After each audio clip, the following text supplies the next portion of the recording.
आप अडानी और अंबानी का चौकीदार हो। आप कह के आए थे मैं देश का चौकीदार हूं, लेकिन आप देश के जनता भी और देश के लोग समझ गए हैं, किसान समझ गया है आप देश का चौकीदार नहीं, अडानी और अंबानी का चौकीदार हो। आप दो व्यक्ति के लिए, अडानी और अंबानी के लिए आपने पूरे देश को बेच दिया। ये देश बिल्कुल बर्दाश्त नहीं करेगा और आने वाले टाइम में अगर ऐसे ही आप और भी संस्था को बेचते रहे और किसान का काला कानून वापस नहीं लिया तो ये देश का जनता आपको जवाब देगा और आपको भी कुर्सी से उखाड़ फेंकने का काम करेगा।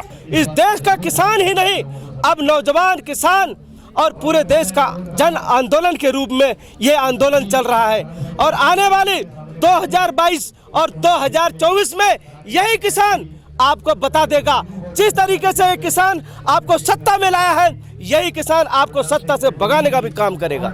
किसान राष्ट्रभक्त कौम होती है और ये समझ रहे थे कि अगर राष्ट्र को गुलाम करना है तो सबसे पहले किसानों को गुलाम बना दो, ये राष्ट्र अपने आप गुलाम हो जाएगा। तो मोदी जी की बड़ी सोची समझी रणनीति थी इनकी सरकार की, इन 3 तिकड़मों की।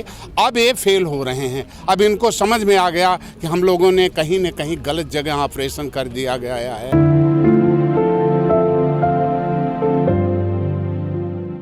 और मैं बताना चाहता हूँ, ये मोदी सरकार, आज किसान आंदोलन को 80 दिन हो गए, ये किसानों से डर चुकी है और राज्यसभा के अंदर मोदी जी बोलते हैं कि आंदोलन जीवी है।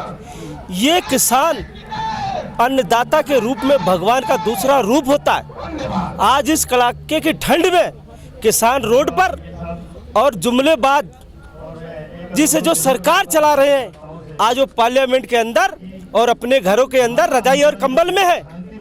मैं आप लोगों के माध्यम से कहना चाहता हूं कि मोदी सरकार, आप किसानों के हक की बात करो। जिस किसानों की हक के बाद जब आप गुजरात के मुख्यमंत्री थे, मैं डाटा दिखा सकता हूं आपको, इसी एमएसपी की बात जब गुजरात के मुख्यमंत्री थे तब करते थे और जब ये सत्ता में आ गए, सत्ता में पहुंचने के बाद अपने दोहरे चरित्र को दिखाने का काम ये मोदी सरकार और भाजपा सरकार और आरएसएस के गुंडे जिस तरीके से इस सरकार पर हावी है, ऐसे इस किसान आंदोलन को जो खत्म करने की साजिश है, ये बिल्कुल भी खत्म नहीं होगा और पूरे देश का किसान आज राकेश टिकैत के साथ है। ऐसा है, अब बातचीत का रास्ता भी बंद कर दिया है। मैं आपको बताना चाहता हूँ, ये एक दिन सब कुछ मानेंगे, क्योंकि अभी ये अंदाज रहे जैसे संसद भवन में देश के सबसे बड़े लोकतंत्र में हमारे देश के प्रधानमंत्री आंसू बहाते हैं।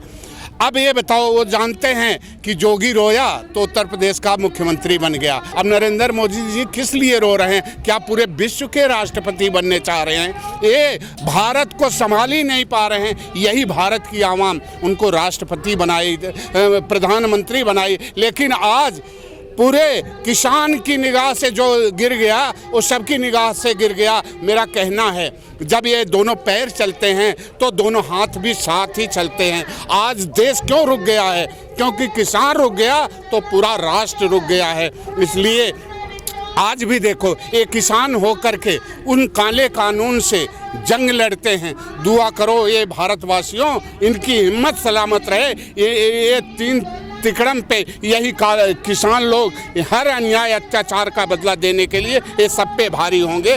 केवल इनका साथ दो। ये किसानों का नहीं, हर जन जन का आंदोलन बन गया, हर उस गरीब का आंदोलन बन गया जो रेहड़ी पटरी लगाता है, रिक्शा चलाता है, अपनी जीविका पालन करता है, उनका आंदोलन बन गया है। इसलिए इस आंदोलन को अब वो समझ रहे हैं, देख तो रहे हैं क्या क्या नहीं वो जुमलेबाजी कर रहे हैं, क्योंकि ये ड्रामेबाज हैं। अभी भी कोई साजिश रच रहे होंगे किसानों के लिए। योगी जी के यहाँ रोज कितनी हत्या होती है, कितना बलात्कार होता है, कभी मीडिया नहीं दिखाती। एक आरएसएस का कोई, अभी दिल्ली के अंदर में एक आरएसएस की हत्या हुई। हत्या किसी की हो, हम उसका विरोध करते हैं, वो गलत है, लेकिन उत्तर प्रदेश में आए दिन हत्या, बलात्कार, रेप हो रहा है, लेकिन वहाँ आवाज़ उठाने वाला कोई नहीं है। जो आवाज़ उठाता है उनको ही उठा के जेल में डाल दिया जाता है। उत्तर प्रदेश की हालत तो सबसे बड़ी दयनीय है, क्योंकि जो राष्ट्र विरोधी सरकार अगर उत्तर के सीएम हैं तो सबसे बड़े राष्ट्र विरोधी हैं, क्योंकि उन्हीं के जानवरों से उनकी खेती खिलाई जाती है।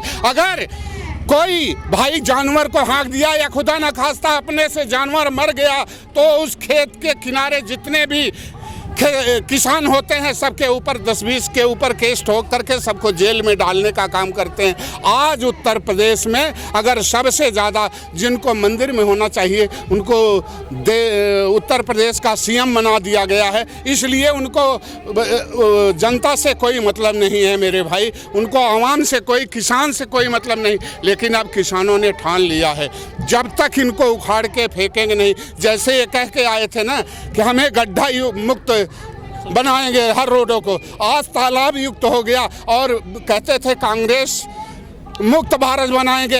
अब किसानों ने क्या, पूरा आवाम ने ठान लिया है कि अब इनको पूरा राष्ट्र मुक्त कर दिया जाएगा, क्योंकि आरएसएस का संविधान यहाँ अब नहीं चलने पाएगा। एक एक करके, हर एक एक को करके मारना शुरू किए थे। जो पंजाब हमारे वीरों की धरती है वहाँ।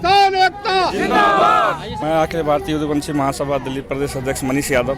मैं आप लोगों को बताऊं, आज गाजीपुर बॉर्डर हम इसलिए बराबर आ रहे हैं जो किसान के ऊपर ये सरकार काला कानून थोप रखा है। इतने 80 दिन हो गए आज, लेकिन ये सरकार बिल्कुल सुनवाई नहीं कर रहा है। मैं कहना चाहता हूँ देश के प्रधानमंत्री नरेंद्र मोदी जी से, आप जिस टाइम में सत्ता में नहीं थे, जब आप किसान की बात करते थे, जब आप आंकड़ा दिखाते थे जो भारत के अंदर किसान कितना आत्महत्या कर रहा है, आज आप किसको ये आंकड़ा दिखाएंगे जो 182 किसान जो शहीद हो गए? इस कानून को वापसी लेने के लिए आपको कितने बार बोला, लेकिन आप सुनवाई नहीं कर रहे हो। इसका मुकदमा क्या 302 का मुकदमा आपके ऊपर लगेगा? ये भी सवाल है। और मैं आपको बताऊं, आप देखो इतने दिन हो गया किसानों को, लेकिन कोई सुनवाई नहीं कर रहे हो। एक बार आप यहाँ पर आकर देख नहीं रहे हो किसान का क्या हालत है। आप देश को बिल्कुल ही खड्डे में ले जाने का काम कर रहे हो। किसान अपनी मांग इतने दिन से कर रखे हैं जो काला कानून को वापस लिया जाए, लेकिन आप कोई सुनवाई नहीं कर रहे हो।